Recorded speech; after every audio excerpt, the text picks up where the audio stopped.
नमस्कार दोस्तों, ढोल में पोल चैनल में आप सब मित्रों का हार्दिक स्वागत करता हूं। दोस्तों, आपने महाभारत के अंदर तमाम महाबली महारथियों के नाम सुने होंगे, जैसे अभिमन्यु, कर्ण और तमाम अन्य जो है महारथी हुए हैं। लेकिन आपने जो है घटोत्कच का नाम बहुत कम सुना होगा। घटोत्कच जो है भीमसेन के पुत्र थे और भीमसेन की पत्नी थी हिडिंबा, जिसे कि राक्षसी बताया गया है। और ये राक्षस और असुर, दैत्य, ये सब इन धर्मशास्त्रों के पढ़ने से ज्ञात होता है कि ये सब जनजाति के लोग थे, अनार्य जाति के लोग थे, आदिवासी लोग थे, मूल निवासी लोग थे। तो देखिए, ये ऐसा एक पात्र रहा है कि जो महाबली था, महारथी था, और जिसने जो है महाभारत के युद्ध में, कुरुक्षेत्र के मैदान में चारों तरफ हाहाकार मचा दिया था। ऐसा बलि घटोत्कच, भीमसेन का पुत्र, जिसको कि आप लोग शायद कम जानते हैं। तो दोस्तों, आज हम इस महाबली महारथी योद्धा, जो कि हिडिंबा का पुत्र है और जंगल में रहने वाली जनजाति से पैदा हुआ, तो दोस्तों देखिएगा इसका जन्म कैसे हुआ और भीमसेन की शादी कैसे हुई हिडिंबा के साथ। ये बड़ा रोचक प्रसंग है दोस्तों। तो आज के इस वीडियो में हम ये देखते हैं कि किस तरह से घटोत्कच का जन्म होता है दोस्तों, और अगले वीडियो में हम इसकी वीरता के बारे में अवश्य देखेंगे दोस्तों। तो आइए, बगैर किसी विलंब के, ये आदि पर्व है, महाभारत प्रथम खंड, गीता प्रेस गोरखपुर, वन पर्व, पृष्ठ 85 पर ये प्रसंग दिया हुआ है। वैशंपायन जी सुना रहे हैं और युधिष्ठिर से कहते हैं, सुनाते हुए वैशंपायन जी कहते हैं जन्मेजय को सुना रहे हैं। तो राक्षसी को पीछे आते देखकर भीमसेन ने कहा, हिडिंबे, मैं जानता हूँ कि राक्षस मोहिनी माया के सहारे पहले बैर का बदला लेते हैं। ये जो है सोए हुए हैं, सभी भाई जो है जंगल में सोए हुए हैं। तो जन्मेजय जिस वन में युधिष्ठिर आदि सो रहे थे, उससे थोड़ी दूर पर ही एक साल वृक्ष था। उस पर हिडिंबासुर बैठा हुआ था। वह बड़ा क्रूर, पराक्रमी एवं मांसभक्षी था। उसके शरीर का रंग एकदम काला, आँखें पीली और आकृति बड़ी भयानक थी। दाढ़ी, मूछ और सिर के बाल लाल लाल थे तथा बड़ी बड़ी दाढ़ों के कारण उसका मुख अत्यंत भीषण था। उस समय उसे भूख लगी थी। मनुष्य की गंध पाकर उसने पांडवों की ओर देखा और फिर अपनी बहन हिडिंबा से कहा, बहन, आज बहुत दिनों के बाद मुझे अपना प्रिय मनुष्य मांस मिलने का सुयोग दिखता है। हिडिंबा का भाई कहता है, जीभ पर बार बार पानी आ रहा है। ये देखिए अतिशयोक्ति है। ऐसा दुनिया में कभी नहीं सुना गया कि कोई राक्षस जाति या कोई मानव जाति जो है, जो ख़ास तौर से जनजाति जो होते थे, आदिवासी जंगलों में रहने वाली जातियाँ, कि वो आदमखोर होती थी। ऐसा कुछ नहीं है। ये इन्होंने जो है काल्पनिक बातें लिखी हैं। जीभ पर बार बार पानी आ रहा है। आज मैं अपनी डाढ़ इनके शरीर में डुबो दूंगा और ताज़ा ताज़ा गर्म खून पीऊँगा। तुम इन मनुष्यों को मारकर मेरे पास ले आओ, तब हम दोनों इन्हें खाएंगे और ताली बजा बजा कर नाचेंगे। अपने भाई की आज्ञा मानकर वह राक्षसी यानी हिडिंबा बहुत जल्दी पांडवों के पास पहुंची। उसने जाकर देखा कि कुंती और युधिष्ठिर आदि तो सो रहे हैं, लेकिन महाबली भीमसेन जग रहे हैं। भीमसेन के विशाल शरीर और परम सुंदर रूप को देखकर हिडिंबा का मन बदल गया और वह सोचने लगी, इनका वर्ण श्याम है, बाहें लंबी हैं, सिंह के समान कंधे हैं, शंख की तरह गर्दन और कमल से सुकुमार नेत्र हैं, रोम रोम से छवि छिटक रही है। अवश्य ही ये मेरे पति होने योग्य हैं। मैं अपने भाई की क्रूरतापूर्ण बात नहीं मानूंगी, क्योंकि भ्रातृ प्रेम से बढ़कर पति प्रेम है। पति यदि इन्हें मारकर खाया जाए तो थोड़ी देर तक हम दोनों तृप्त रह सकते हैं, परंतु इनको जीवित रखकर तो मैं बहुत वर्षों तक सुख भोग कर सकती हूँ। यह सोचकर हिडिंबा ने मानुषी स्त्री का रूप धारण किया और धीरे धीरे भीमसेन के पास गई। दिव्य गहने और वस्त्रों से भूषित सुंदरी हिडिंबा ने कुछ संकोच के साथ मुस्कुराते हुए पूछा, पुरुष शिरोमणे, आप कौन, कहाँ से आए हैं? ये सोने वाले पुरुष कौन हैं? ये बड़ी बूढ़ी स्त्री कौन है? ये लोग इस घोर जंगल में घर की तरह निशंक होकर सो रहे हैं। इन्हें पता नहीं कि इसमें बड़े बड़े राक्षस रहते हैं और हिडिंब राक्षस तो पास ही है। मैं उसी की बहन हूँ। आप लोगों का मांस खाने की इच्छा से ही उसने मुझे यहाँ भेजा है। मैं आपके देवोपम सौंदर्य को देखकर मोहित हो गई हूँ। मैं आपसे शपथ पूर्वक सत्य कहती हूँ कि आपके अतिरिक्त और किसी को अब अपना पति नहीं बना सकती। आप धर्मज्ञ हैं, जो उचित समझें वो करें। मैं आपसे प्रेम करती हूँ, आप भी मुझसे प्रेम कीजिए। मैं इस नरभक्षी राक्षस से आपकी रक्षा करूँगी और हम दोनों सुख से पर्वतों की गुफाओं में निवास करेंगे। मैं स्वेच्छानुसार आकाश में विचरण करती हूँ, आप मेरे साथ अतुलनीय आनंद का उपभोग कीजिए। भीमसेन ने कहा, अरे राक्षसी, मेरी माँ, बड़े भाई और छोटे भाई सुख से सो रहे हैं। मैं इन्हें तो छोड़कर राक्षस का भोजन बना दूं और तेरे साथ काम क्रीड़ा करने के लिए चला चलूं? यह भला कैसे हो सकता है? तो हिडिंबा ने कहा, आप जैसे प्रसन्न होंगे मैं वही करूँगी। आप इन लोगों को जगा दीजिए, मैं राक्षस से बचा लूँगी। भीमसेन बोले, वाह वाह, यह खूब रही। मैं अपने सुख से सोए हुए भाइयों और माँ को दुरात्मा राक्षस के भय से जगा दूं? जगत का कोई भी मनुष्य, राक्षस अथवा गंधर्व मेरे सामने नहीं ठहर सकता। सुंदरी, तुम जाओ या रहो, मुझे इसकी कोई परवाह नहीं है। इधर राक्षसराज हिडिंब ने सोचा कि मेरी बहन को गए बहुत देर हो गई, इसलिए उस वृक्ष से उतरकर वह पांडवों की ओर चला। उस भयंकर राक्षस को आते देखकर हिडिंबा ने भीमसेन से कहा, देखिए वह नरभक्षी राक्षस क्रोधित होकर इधर आ रहा है। आप मेरी बात मानिए, मैं स्वेच्छानुसार चल सकती हूँ। मुझ में राक्षस बल भी है। मैं आपको और इन सबको लेकर आकाश मार्ग से उड़ चलूँगी। भीमसेन बोले, सुंदरी तू डर मत, मेरे रहते कोई राक्षस इनका बाल बांका नहीं कर सकता। मैं तेरे सामने ही उसे मार डालूंगा। देख मेरी यह बाँह और मेरी यह जांघ, यह क्या कोई भी राक्षस इनसे पिस जाएगा।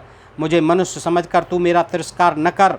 इस तरह की बातें हो ही रही थी कि उन्हें सुनता हुआ हिडिंब वहाँ आ पहुँचा। उसने देखा कि मेरी बहन तो मनुष्यों का सा सुंदर रूप धारण करके खूब बंठन और सज धज कर भीमसेन की पत्नी बनना चाहती है। वह क्रोध से तिलमिला उठा और बड़ी बड़ी आंखें फाड़कर कहने लगा, अरे हिडिंबा, मैं इनका मांस खाना चाहता हूँ और तू इसमें बिगन डाल रही है। धिक्कार है, तूने हमारे कुल में कलंक लगा दिया। जिनके सहारे तूने ऐसी हिम्मत की है, देख मैं तेरे सहित उन्हें अभी मार डालता हूँ। यह कहकर हिडिंब दांत पीसता हुआ अपनी बहन और पांडवों की ओर झपटा। भीमसेन ने उसे आक्रमण करते देखकर डांटते हुए कहा, ठहर जा मूर्ख, तू इन सोते हुए भाइयों को क्यों जगाना चाहता है? तेरी बहन ने ही ऐसा अपराध कर दिया है। हिम्मत हो तो मेरे सामने आ, तेरे लिए मैं अकेला ही काफ़ी हूँ। तू स्त्री पर हाथ न उठा। भीमसेन ने बलपूर्वक हंसते हुए उसका हाथ पकड़ लिया और वे उसको वहाँ से बहुत दूर घसीट ले गए। इसी प्रकार एक दूसरे को कसते मसकते तनिक और दूर चले गए और वृक्ष उखाड़ उखाड़ कर गरजते हुए लड़ने लगे। उनकी गर्जना से कुंती और पांडवों की नींद खुल गई। उन लोगों ने आँख खुलते ही देखा कि सामने परम सुंदरी हिडिंबा खड़ी है। उसके रूप सौंदर्य से विस्मित होकर कुंती ने बड़ी मिठास के साथ धीरे धीरे कहा, सुंदरी, तुम कौन हो? यहाँ किस लिए, कहाँ से आई हो? हिडिंबा ने कहा, यह जो काला काला घोर जंगल है वही मेरा और मेरे भाई हिडिंब का वास स्थान है। जंगल की जनजाति थे। उसने मुझे तुम लोगों को मार डालने के लिए भेजा था। यहाँ आकर मैंने तुम्हारे परम सुंदर पुत्र को देखा और मैं मोहित हो गई। मैंने मन ही मन उनको पति मान लिया और उन्हें यहाँ से ले जाने की चेष्टा की, परंतु वे विचलित नहीं हुए। मुझे देर करते देख मेरा भाई स्वयं यहाँ चला आया और उसे तुम्हारे पुत्र घसीटते हुए बहुत दूर ले गए हैं। देखो इस समय वे दोनों गरजते हुए एक दूसरे को रगड़ रहे हैं। हिडिंबा की बात सुनते ही चारों पांडव उठकर खड़े हो गए और देखा कि वे दोनों एक दूसरे को परास्त करने की अभिलाषा से भिड़े हुए हैं। भीमसेन को कुछ दबते देखकर अर्जुन ने कहा, भाई जी कोई डर नहीं, नकुल और सहदेव माँ की रक्षा करते हैं। मैं अभी इस राक्षस को मारे डालता हूँ। भीमसेन बोले, भैया अर्जुन, चुपचाप खड़े रहकर देखो, घबराओ मत। मेरी बाहों के भीतर आकर यह बच नहीं सकता। अब भीमसेन ने क्रोध से जल भुनकर आंधी की तरह झपटकर उसे उठा लिया और अंतरिक्ष में 100 बार घुमाया। भीमसेन ने कहा, अरे राक्षस, तू व्यर्थ के मांस से झूठ मूठ इतना हट्टा कट्टा हो गया था। तेरा बढ़ना व्यर्थ और तेरा विचरना व्यर्थ। अब तेरा जीवन ही व्यर्थ है और मृत्यु भी व्यर्थ होनी चाहिए। इस प्रकार कहकर भीमसेन ने उसे जमीन पर दे मारा। उसके प्राण पखेरु उड़ गए। अर्जुन ने भीमसेन का सत्कार करके कहा, भाई जी, यहाँ से वारणावत नगर कुछ दूर नहीं है, चले यहाँ से जल्दी निकल चलें, कहीं दुर्योधन को हमारा पता न चल जाए। इसके बाद माता के साथ सब लोग वहाँ से चलने लगे। हिडिंबा राक्षसी भी उनके पीछे पीछे चल रही थी।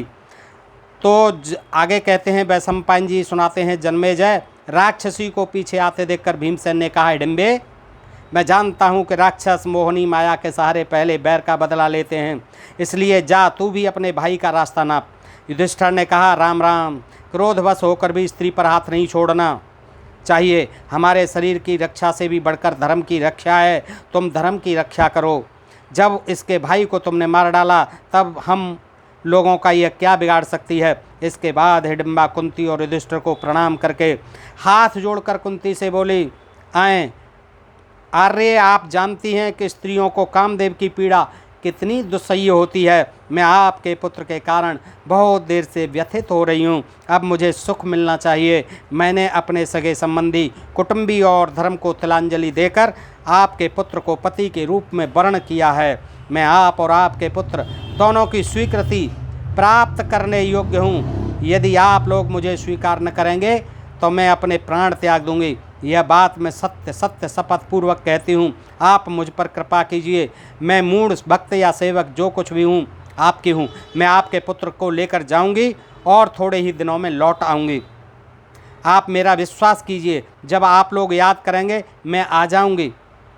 आप जहाँ कहेंगे पहुँचा दूँगी। बड़ी से बड़ी कठिनाई और आपत्ति के समय में आप लोगों को बचाऊँगी। आप लोग कहीं जल्दी पहुँचना चाहेंगे तो मैं पीठ पर ढोकर शीघ्र से शीघ्र पहुँचा दूँगी। जो आपातकाल में भी अपने धर्म की रक्षा करता है वह श्रेष्ठ धर्मात्मा है। युधिष्ठिर बोले, हिडिंबे, तुम्हारा कहना ठीक है। सत्य का कभी उल्लंघन मत करना। प्रतिदिन सूर्यास्त के पूर्व तक तुम पवित्र होकर भीमसेन की सेवा में रह सकती हो। भीमसेन दिन भर तुम्हारे साथ रहेंगे। सायंकाल होते ही तुम इन्हें मेरे पास पहुंचा देना। राक्षसी के स्वीकार कर लेने पर भीमसेन ने कहा, मेरी एक प्रतिज्ञा है, जब तक पुत्र नहीं होगा तभी तक मैं तुम्हारे साथ जाया करूंगा, पुत्र हो जाने पर नहीं। हिडिंबा ने यह भी स्वीकार कर लिया। इसके बाद वह भीमसेन को साथ लेकर आकाश मार्ग से उड़ गई। अब हिडिंबा अत्यंत सुंदर रूप धारण करके दिव्य आभूषणों से आभूषित हो मीठी मीठी बातें करती हुई पहाड़ों की चोटियों पर, जंगलों में, तालाबों में, गुफाओं में, नगरों में और दिव्य भूमियों में भीमसेन के साथ विहार करने लगी। समय आने पर उसके गर्भ से एक पुत्र हुआ। विकट नेत्र, विशाल मुख, नुकीले कान, भीषण शब्द, लाल होठ, तीखी डाढ़ें, बड़ी बड़ी बाहें, विशाल शरीर, अपरिमित शक्ति और मायाओं का खजाना। वह क्षण भर में ही बड़े बड़े राक्षसों से भी बढ़ गया और तत्काल ही जवान, सर्वास्त्रविद और वीर हो गया। जन्मेजय राक्षसियाँ तुरंत गर्भ धारण कर लेती, बच्चा पैदा कर देती और चाहे जैसा रूप बना लेती हैं। तुरंत ही जो है घटोत्कच पैदा हुआ और उसके हाथ में अस्त्र शस्त्र थे, बहुत ही जवान था। और आगे देखिए, हिडिंबा के बालक के सिर पर बाल नहीं थे, उसके सिर पर बाल नहीं आए थे। उसने धनुष धारण किए, माता पिता के पास आकर प्रणाम किया। माता पिता ने उसके घट अर्थात सिर को उत्कच यानी केशहीन देखकर उसका नाम घटोत्कच रख दिया। घट माने सिर, उत्कच माने बिना बाल का, बगैर केशों का, तो क्या घटोत्कच नाम रख दिया। घटोत्कच पांडवों के प्रति बड़ी ही श्रद्धा और प्रेम रखता और वे भी उसके प्रति बड़ा स्नेह रखते। इसलिए आप देखेंगे कि हिडिंबा जनजाति थी, अनार्य थी, आदिवासी थी, मूल निवासी थी और उससे जो है ये भीमसेन से घटोत्कच का जन्म होता है। हिडिंबा ने सोचा कि अब भीमसेन की प्रतिज्ञा का समय पूरा हो गया, इसलिए वह वहाँ से चली गई। घटोत्कच ने माता कुंती और पांडवों को नमस्कार करके कहा। घटोत्कच ने क्या कहा, आप लोग हमारे पूजनीय हैं, आप निसंकोच बतलाइए कि मैं आपकी क्या सेवा करूं। कुंती ने कहा, बेटा तू कुरुवंश में उत्पन्न हुआ है और स्वयं भीमसेन के समान है। इन पांचों के पुत्रों में तू सबसे बड़ा है, इसलिए समय पर इनकी सहायता करना। कुंती के इस प्रकार कहने पर घटोत्कच ने कहा, मैं रावण और इंद्रजित के समान यानी मेघनाथ के समान पराक्रमी तथा विशालकाय हूँ। आप लोगों को कोई आवश्यकता हो तो मेरा स्मरण करना, मैं आ जाऊँगा। यह कहकर उसने उत्तर की ओर प्रस्थान किया। जन्मेजय, देवराज इंद्र ने कर्ण की शक्ति का आघात सहन करने के लिए घटोत्कच को उत्पन्न किया था। अब इस तरह से दोस्तों ये जो है महाबली था, महारथी था घटोत्कच, भीमसेन का पुत्र, हिडिंबा से पैदा हुआ। तो दोस्तों इस प्रकार से इसने जो है महाभारत के युद्ध में आप आगे देखेंगे, आगे के वीडियो में हम अवश्य दिखाएंगे कि किस तरह से कुरुक्षेत्र के मैदान में घटोत्कच ने हाहाकार मचवा दिया। दोस्तों आज के लिए इतना ही। सुनने के लिए बहुत बहुत धन्यवाद। अगर वीडियो पसंद आए तो मित्रों को शेयर करें और अपने प्रिय चैनल ढोल में पोल को सब्सक्राइब करते रहें। नमस्कार, जय हिंद, जय भारत दोस्तों।